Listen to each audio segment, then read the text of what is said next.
Polosa. Et si Malisute. Pour moi, comme on a kuna, bateau va travailler dans Nzambe. En tout cas, si baké musique. Donc là, va, yo ba mission na to pesa aux autres comme il faut. Place lo a weza susute. Ah? Oyoki, allez quitter. Polosa. On a battu ma ligne kali. Na lomo na kekuna. Na kekuna. Là va. Ah. Oh, nous avons la range. Comment coquette. Ah ouais. Ni oyumi kaka. Vraiment. Qui ça? Et en plus, Nayoki qui est commis partout dans l'Europe, dynamique Congo, commis partout dans l'Europe. Comment coquette. Ça est commis partout.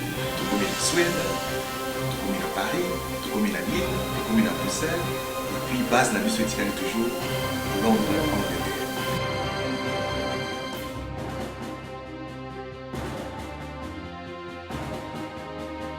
Biso na dynamique Congo. Toza ko avancer na nkolo. Très heureux de vous savoir nombreux chers internautes. Bienvenue, Critique Info, premier numéro, mercredi. Nous sommes heureux de vous retrouver. Avocat des opprimés, titre: un Rwandais maltraite les Congolais à la DGM. La voix de son voix interpelle le président Fachi pour remettre de l'ordre dans la boutique.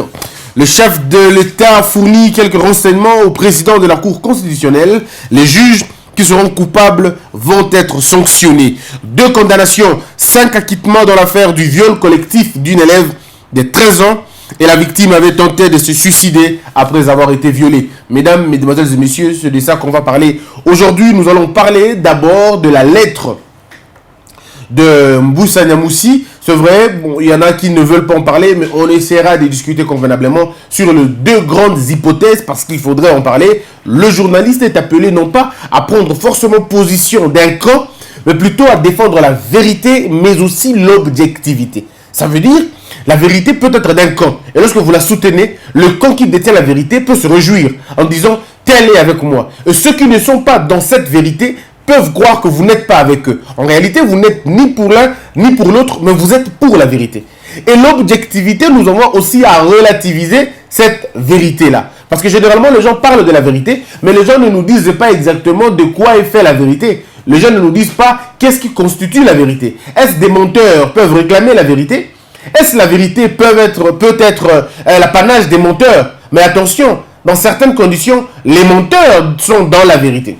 Je vous donne un exemple. Celui qui a volé une mangue, ou celui qui a volé une mangue, ou celui qui a volé l'argent.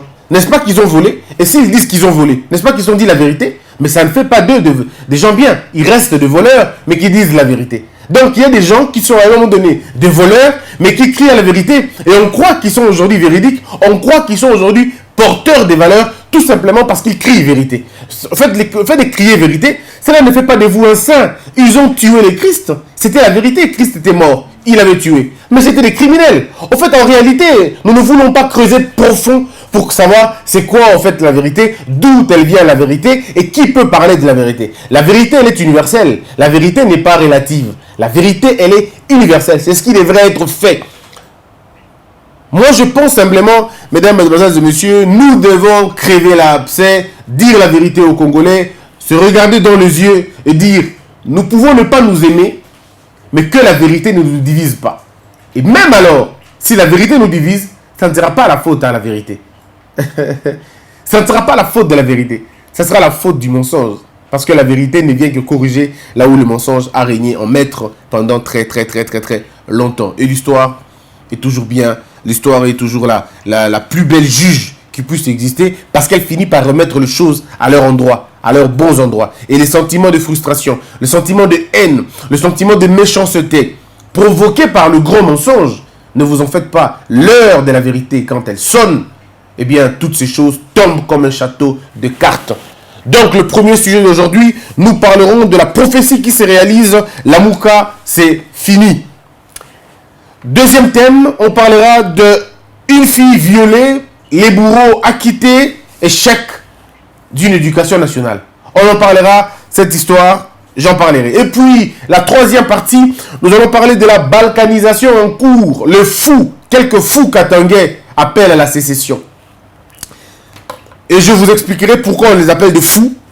Parce que très souvent, quand on dit fou, les gens pensent que Fingi Bango, non. on expliquera scientifiquement qui est un fou. Et je pense encore au docteur, je crois, docteur Bidi Bidi, un docteur, un neurologue, je crois, au Congo. Il a dit que la majorité de la population était folle. Il dit la majorité au Congo, Bazama Boma. Les Congolais et Belé sont malades. Ils sont de fous. Mais eux, ils n'ont noté. Parce que regardez, il suffit juste d'arriver à l'aéroport, d'atterrir à l'aéroport de Kinshasa pour vous rendre compte de la maladie des Congolais. Tout le monde est excité, tout le monde est pressé, tout le monde est agité. Personne n'est à son poste. Les gens sont excessivement agités comme s'ils avaient perdu quelque chose. Oui, ils ont perdu la raison. Voilà pourquoi tout le monde est surexcité, tout le monde est agité. Les gens ne restent pas aux endroits qu'il faut. Vous allez voir le receveur en dehors de la voiture, en dehors de son camion, en train de tambouriner. On ne comprend plus rien, c'est quoi au fait? Les taximens, ceux qui conduisent les motos pour la plupart des cas, violent le code de la route comme c'était normal pour eux, quoi. Le roulage, demander de l'argent, ils sont partis par là, jamais à leur poste. Et là, le problème, on se pose la question, mais sommes-nous un pays des malades, carrément, ou sommes-nous un pays, tout simplement, de gens surchauffés, excités, stressés, et tout va avec ce pays. Donc, on aura le temps de discuter, si cela vous intéresse, mesdames, mesdemoiselles et messieurs. Parlons-en, la prophétie qui se réalise. Mboussa Niamoussi claque la porte. C'est vrai. Mais lorsqu'on lit la lettre, le français, il est simple. Mboussa Niamoussi dit, il suspend sa participation. Il ne dit pas qu'il quitte la Mouka. Il dit, je suspends. La suspension, elle est momentanée. La suspension, elle est périodique. La suspension, elle est par rapport à un temps, par rapport à un objet. Et la lettre est beaucoup plus claire. La lettre dit ceci. Je suspends ma participation aux activités de la Mouka parce que monsieur se rend compte, selon ses dires, qu'il y a un problème à l'est du Congo. Ebola frappe sérieusement. Ebola a fait des morts et des morts, qu'il est temps maintenant pour lui de prêter main forte au président de la République. Peut-être pour sensibiliser. Les gens oublient. Monsieur Mboussa Niamoussi, monsieur monsieur Katumbi, monsieur Martin Fayoulou, une organisation sanitaire internationale avait convoqué ces gens-là pour leur dire, est-ce que vous ne pouvez pas user de votre popularité pour parler au peuple, pour essayer un peu de passer notre message d'hygiène au peuple? Et toutes les trois personnes avaient dit, on est d'accord, on est prêt. Et puis après, les actions ne se sont pas suivies. C'est pourquoi vous avez vu à un certain moment, Martin Fayoulou avait parlé à la population de Beni et de Goma en leur demandant plutôt de prendre soin, de prendre des précautions. Laver les mains, ne pas s'approcher, tout ça, des cadavres. Bref, ils ont eu un discours qu'on leur avait donné pour finalement permettre aux gens qui sont à l'Est de ne pas s'exposer à ces maladies-là. Un acte bien évidemment. Mais M. Mboussa Niamoussi estime qu'il veut aller plus loin que ça. Il veut faire mieux que ce qu'on lui demande. Il estime qu'il ne peut pas continuer en même temps prendre part aux réunions de la Mouka et en même temps participer à cette campagne qu'il estime être pour lui importante. Et donc, il dit, je prête main forte et au président et à cette plateforme sanitaire qui veut de son aide. Parce qu'il estime que sa population a des problèmes au niveau du Kivu, et il faudrait en faire un peu plus. Souvenez-vous une fois, M. Mboussa Niamoussi avait demandé déjà, avait reconnu la présidence de Fachi en disant qu'il était l'autorité suprême du pays. Le titre que la Constitution ne confère même pas au président. Mais lui, il a dit qu'il était l'autorité suprême au pays. Ce qui n'est pas faux d'ailleurs. Hein? Ce qui n'est pas faux politiquement. C'est vrai, le président, c'est l'autorité suprême. Moi, je dirais peut-être l'autorité, tout simplement, la plus grande autorité. Il a estimé donner suprême à ce qualificatif. Je suis tout à fait d'accord et je ne vois pas d'inconvénient. Mais maintenant, le problème est à quel niveau? Ça divise l'opinion. Parce que les gens estiment que non, mais la Mboussa Niamoussi, c'était de la Mouka. Mais lorsque nous parlons de 5 cadres de la Mouka, on va citer M. Bemba, M. Katumbi, M. disons M. Bemba, M. Katumbi, M. Fayoulou, M. Matungulu, et puis on a encore M. Mouzito. D'accord? Je crois, hein, c'est ça, M. Mouzito, si je ne me trompe pas. Donc, c'est 5 personnes qui forment la Mouka. Je peux me tromper d'autres noms. Mais Mboussa Niamoussi est venu après. Mboussa Niamoussi est venu après. Et c'est quand il vient qu'il fait partie aussi des autres cadres, des autres grands cadres de la Mouka. Aujourd'hui, si monsieur Martin, prenons l'hypothèse que monsieur Mboussa Niamoussi quitte la Mouka, est-ce que c'est pour autant que la Mouka est Koufi? Je dis non tout de suite. La Mouka est Koufité, pourquoi? Parce que pour que la Mouka est Koufa, il faut que le présidium ait Kabouana. Il faut qu'il y ait une réunion du présidium pour constater le décès de la Mouka. Ce qui n'est pas fait pour l'instant. Mais politiquement, est-ce que la Mouka est fragilisée? Extrêmement fragilisée, on est d'accord. Mais c'est fragilisé pourquoi? Je le dis toujours ici, lorsque c'est Boileau qui le dit, et je continue toujours à le répéter. Lorsqu'une chose est bien pensée déjà au départ, lorsque les prémices sont bien, le résultat, vous ne chercherez pas longtemps. Les résultats viendront d'eux-mêmes parce que les choses ont été bien présentées déjà au départ. Genève présentait les germes de sa propre destruction déjà à la base parce que c'était sur fraude et sur dol. C'était sur dol, sur fraude, sur tromperie, sur coup bas. Il y avait beaucoup de jeux et la nature a horreur de l'hypocrisie. La nature ne peut pas garder longtemps le secret de l'hypocrisie. La nature se permet toujours de remettre les choses à l'ordre pour que tous les menteurs, tous les fossoyeurs se retrouvent. Quand nous sommes allés à Genève, à Kinshasa, en ce moment-là, on n'était pas encore en train de présenter l'émission sur YouTube. On le disait déjà. On disait à l'époque que la victoire de l'opposition s'appelle unité. Il faut qu'ils soient unis pour vaincre l'appareil devant eux.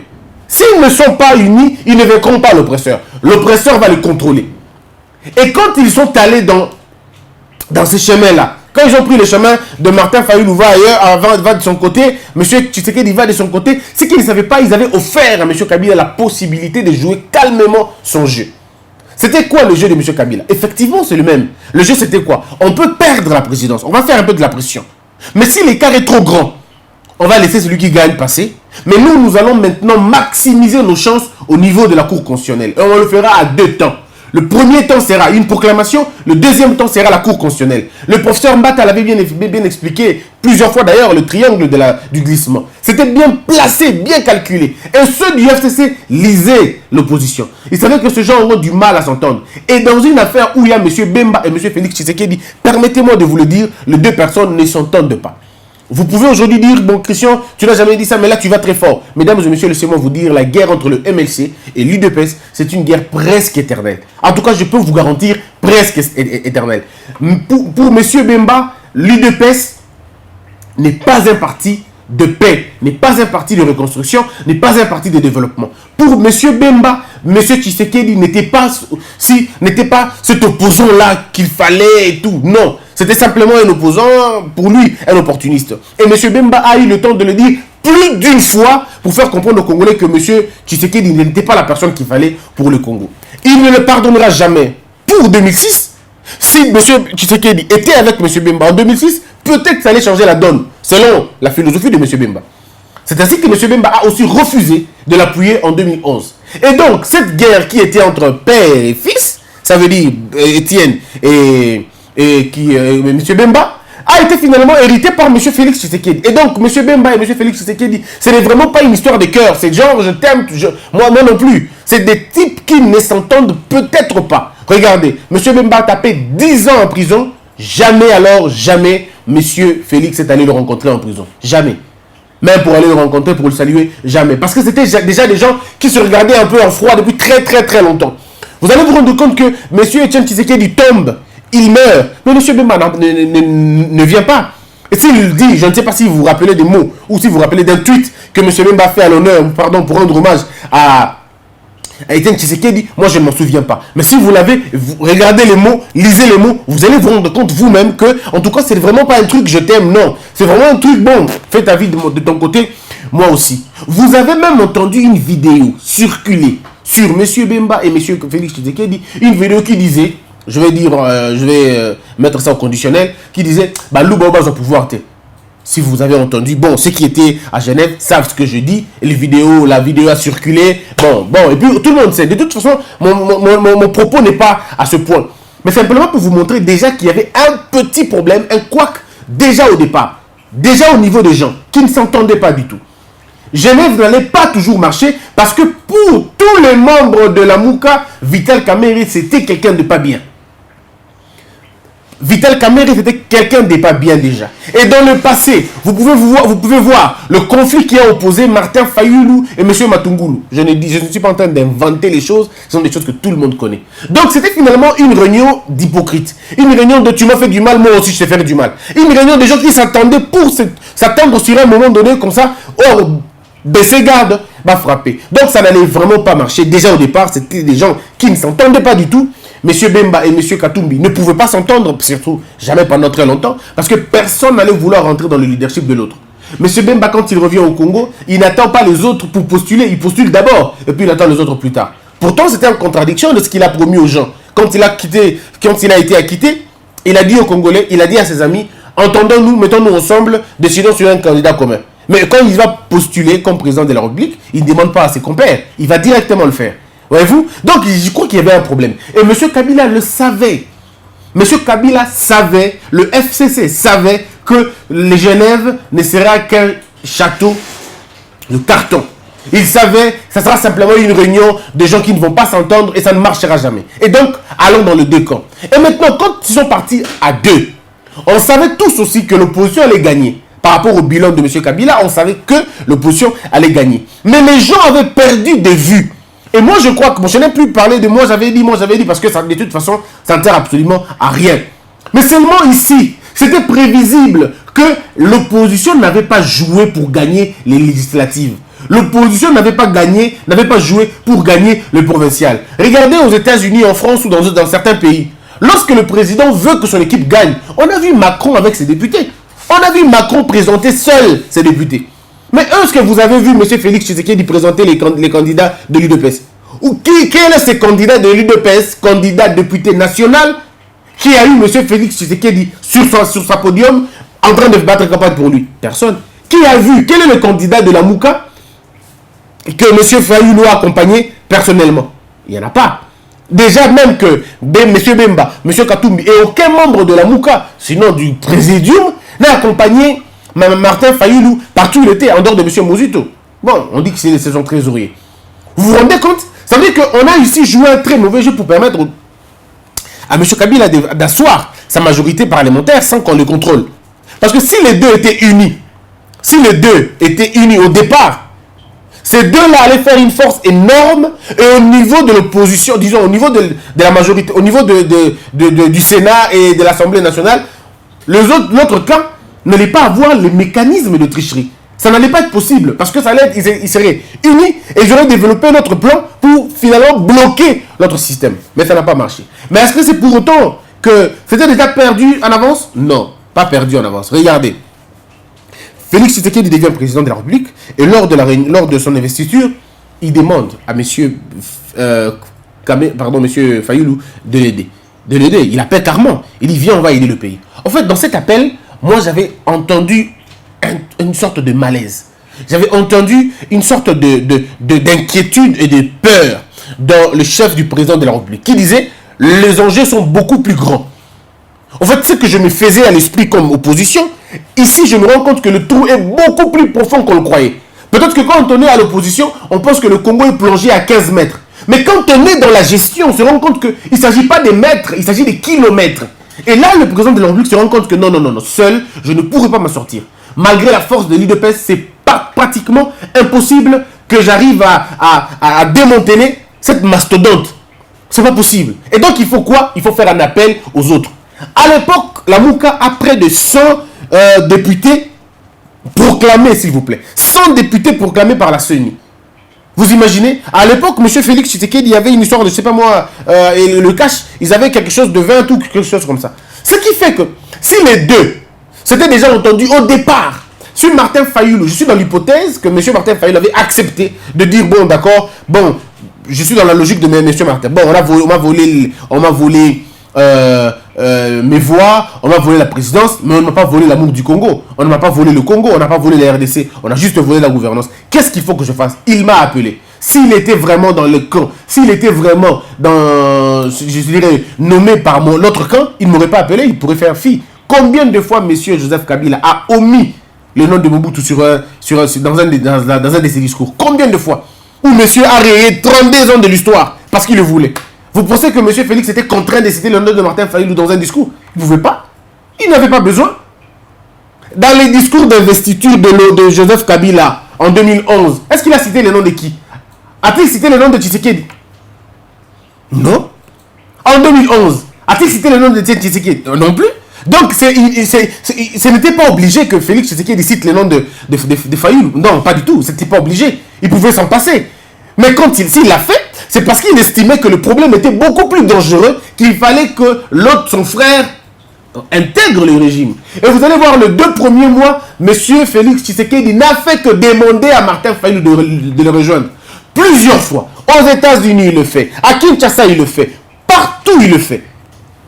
Il va même vous rencontrer. Il se rencontre à l'église. Il le tapote à l'église. On ne sait pas ce qu'il lui dit à l'oreille. Ça, on ne sait pas. On ne sait pas combien de fois M. Félix Tshisekedi a fait de tout son mieux pour rencontrer son frère pour que ça marche.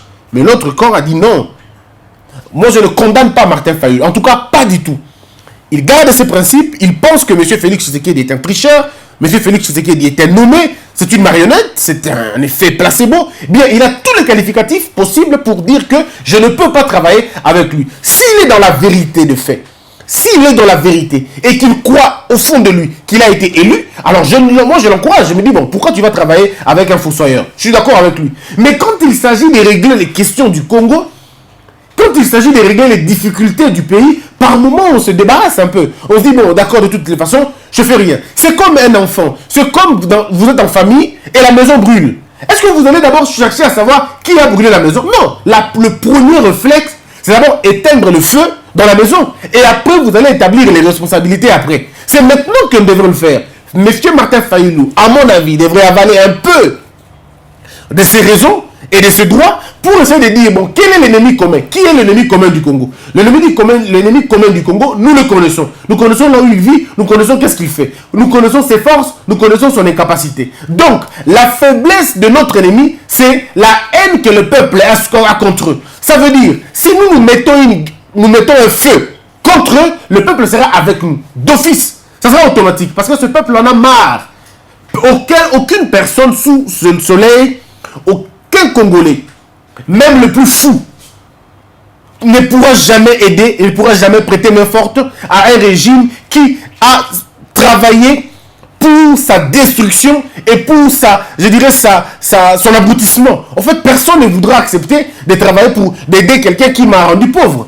Et nous avons eu un régime qui a rendu malade et pauvre les Congolais. Donc, aucun Congolais ne pourra les aider. Donc, s'il y avait une sorte d'unité entre M. Martin Fayulu et M. Félix Tshisekedi, on ne serait pas là aujourd'hui.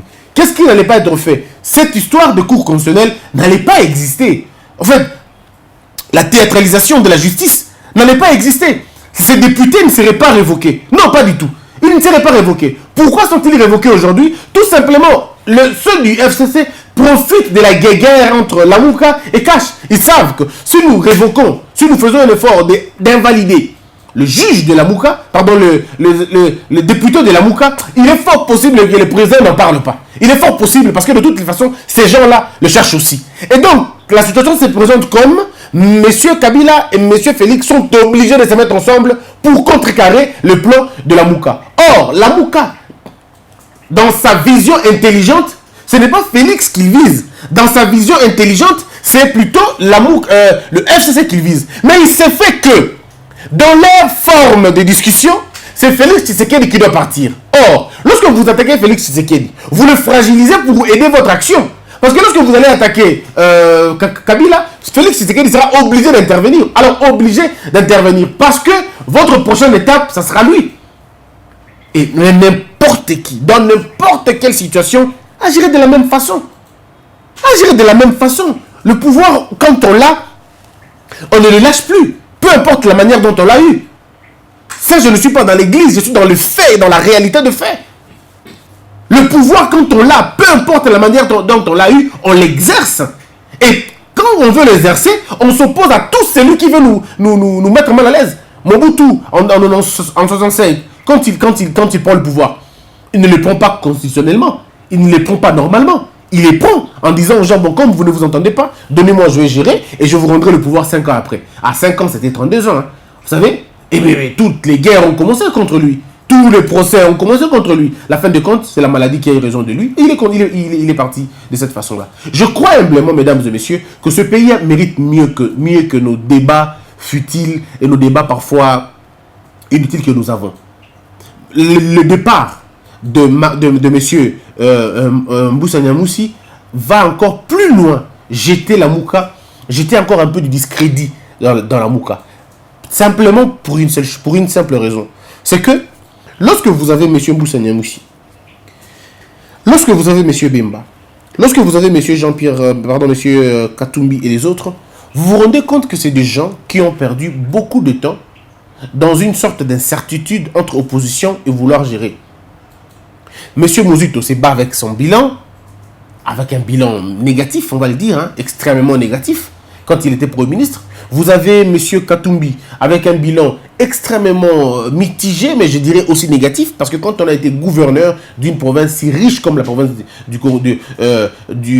Katanga, et que l'on soit la personne la plus riche, alors qu'on était censé rendre et faire des riches dans cette province-là, je pose la question, est-ce qu'on n'a pas échoué dans cette gestion-là? Quand vous avez M. Bemba qui a été vice-président des finances, chargé des finances au Congo, et que pendant sa période, M. Bemba ne peut pas nous dire combien d'emplois ont été créés, et que M. Bemba ne peut pas nous dire combien d'entreprises publiques ont été financées, combien d'usines ont été implantées, et quel était l'état des finances en ce moment-là. Alors je pose la question, on a aussi un bilan à présenter par moment. Mais au-delà de toutes ces choses, hein, au-delà de tout, le seul qui peut avoir un bilan assez, je dis compréhensif, c'est le bilan de M. Martin Fayulu. Parce que M. Martin Fayulu n'a pas été dans la gestion directe de l'État. M. Martin Fayulu était député. Mais aussi, on peut poser la question à M. Martin Fayulu, très poliment et gentiment. M. Martin Fayulu, pouvez-vous nous donner votre bilan législatif? Combien de fois vous avez interpellé un ministre? Est-ce que vous pouvez nous donner votre règlement, une loi que vous avez sollicitée, une loi, pardon, que vous proposez? Est-ce que vous pouvez nous montrer cela? Est-ce que vous pouvez nous dire combien de fois, combien de motions dont vous êtes l'auteur? Et ça aboutit à quoi? C'est vrai, on aura posé beaucoup de questions sur la question. Mais il faut le dire aussi à un moment donné, le député, en fait, la force d'un député, ce n'est pas de faire tomber un magistrat, ou disons un ministre, ou un chef d'établissement public, dans la mesure où le député soumet sa motion à l'Assemblée nationale. Et ça peut passer, tout comme ça ne peut pas passer. Mais nous demandons même cette intention-là, même l'intention seulement, même une motion que vous avez déjà eu à faire, on en aura peut-être besoin. Donc, à un moment donné, je me pose moi aussi la question, est-ce que ce n'est pas le problème de la classe politique congolaise, tout simplement? Ça, c'est la première question. La deuxième question, est-ce qu'on a besoin, en ce moment, vraiment, d'avoir une opposition, je veux dire, radicale, basée sur les individus, ou nous avons peut-être besoin d'un renforcement d'idées? Parce que si la Mouka et Félix Tshisekedi s'entendent aujourd'hui, ils se disent, bon d'accord, on va faire l'opposition, mais on est tous d'accord, mais regardons-nous d'abord dans les yeux. Qu'est-ce qu'il faut faire? Parce que nous tous, nous savons que l'Assemblée nationale est un problème, on le sait. On sait que le Sénat est un problème. On sait que le gouverneur, disons la territoriale, est un problème. Bref, on sait tous que le Congo est piégé dans une sorte de majorité apparente. On est tous piégés dans cela. Est-ce qu'il n'est pas le moment? Est-ce que le moment n'est pas là de déconstruire d'abord cette majorité-là, de mettre toutes nos énergies ensemble pour vider la majorité du FCC afin de le rendre moins compétitif? Parce que la force du FCC, c'est le nombre de ses députés. La force du FCC aujourd'hui, le chantage politique qu'il fait et qu'il fait subir au président de la République vient du fait qu'ils sont nombreux. Alors, la seule manière intelligente que l'on doit avoir, c'est comment décongestionner, comment depeupler cette populace-là, ou disons, cette majorité. C'est tout simplement ça. Mais vous le ferez comment? Vous le ferez uni, pas divisé. Vous le ferez uni, pas divisé. Et donc voilà un peu pour moi mon point de vue sur la question de la lettre de monsieur Mbusa Nyamoussi. Aujourd'hui, j'entends les gens dire non, Mbusa Nyamoussi est un patriote. Mais attention, mes frères et sœurs, on n'est pas patriote circonstanciellement. Non, on n'est pas patriote circonstanciellement. Il ne faudrait pas qu'on crée deux camps. Ou lorsqu'on est avec Félix Tshisekedi, on est ange. Et lorsqu'on est avec la Mouka, on est démon. Il ne faut pas qu'on crée ça. On a créé ça à l'époque. On était dans un même pays où vivaient l'enfer et le paradis sur une même terre. C'était une juxtaposition absurde que je ne pouvais pas imaginer à ce instant. Ne pensons pas que tous ceux qui professent les noms de Félix Tshisekedi sont des saints aujourd'hui. D'abord parce que lui-même, Félix Tshisekedi, n'est pas saint. Ne pensons pas que ceux qui sont avec la Mouka sont des démons. Parce que dans la Mouka, il n'y a pas de démons. Dans la Mouka, il y a les mêmes politiques que vous voyez là-bas, sont les mêmes politiciens que vous voyez aussi du côté de Cash. Donc, mettons-nous plutôt ensemble. Arrêtons de nous diviser pour des histoires assez inutiles. Arrêtons de nous diviser pour le Magamboza Yatinate. N'appelons pas des patriotes parce que quelqu'un quitte à écouter comme patriote. Non, non. La patrie, elle est défendue par des valeurs. Et ce sont seulement les valeurs qui déterminent que tel est patriote, tel n'est pas patriote. La première valeur d'une patrie et la force d'une patrie, c'est d'abord l'unité. Tous ceux qui parlent de l'unité sont d'abord des patriotes. Au départ, d'abord des patriotes. Tous ceux qui parlent d'une unité globale de la nation. Je ne parle pas de l'unité des Katangais, ou l'unité des Kassaïens, ou l'unité des Bandundouins, ou l'unité de ceux qui peuvent dire les Bandundouins. Bon, les Bandundous, les Bandundouins. On ne parle pas de cette unité-là. Nous parlons de l'unité globale du peuple congolais. Donc, l'unité est la première valeur d'une patrie. Lorsque vous n'avez pas l'unité, vous n'êtes pas prisé, vous n'êtes pas patriote. Voilà un peu mon point de vue là-dessus. Parce que j'entends les gens dire « Oh, ça patriote, oh, ça patriote ». Non, mes frères, non. Non. S'il y a un homme versatile, vous le trouvez en politique chez les Congolais. Ils sont extrêmement versatiles. Ce sont des gens qui n'ont pas de constance. Ils sont aujourd'hui oui, demain ils sont non. Ils sont aujourd'hui chauds, demain ils sont froids. Alors, ce sont des comportements qu'il faut dénoncer. Puisse Dieu vous bénir tous, mesdames, mesdemoiselles et messieurs. Abonnez-vous très massivement. Partagez des vidéos. Restons ensemble. Et comme je peux le dire toujours, que la peur quitte nos esprits et que Dieu bénisse les RDC.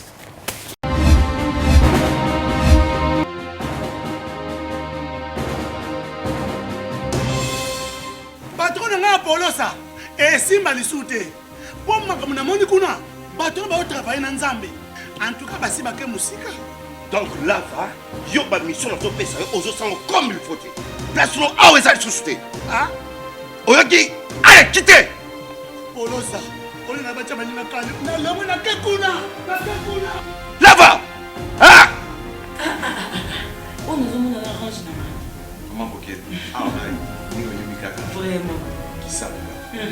Et en plus, na yoki qui est commis partout na Europe, dynamique Congo commis partout na Europe. Comment coquette? Ça est commis partout.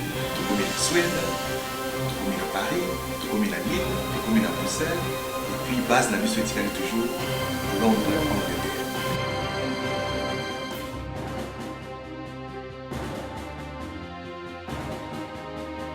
Biso na dynamique Congo. Toza ko avancer na nkolo.